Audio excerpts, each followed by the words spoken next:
We are approaching counties to ensure that this does not just happen in Laikipia County, but many other counties, because there is a mystery that is going on in Kenya today about the COVID-19 funds.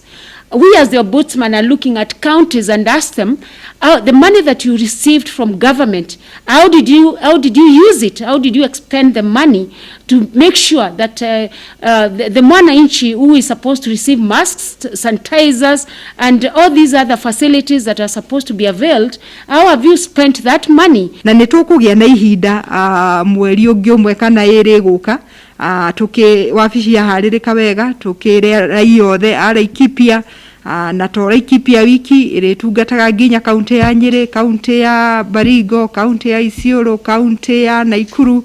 kaunti iria ikuhiriirie Laikipia, othe ni mari onaga utungata kuma wabici ino ya Nyahururu. Na ni gikeno kinene twinakio ithuĩ twi thirikari ya Laikipia ni tondu ni twagia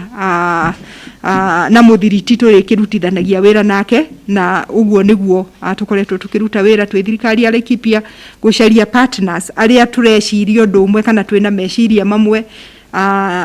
tukanyitana nigetha tuhote kutungata muingi na tukimahe na tumakinyirio tungata ni tondu ni kihoto kiao.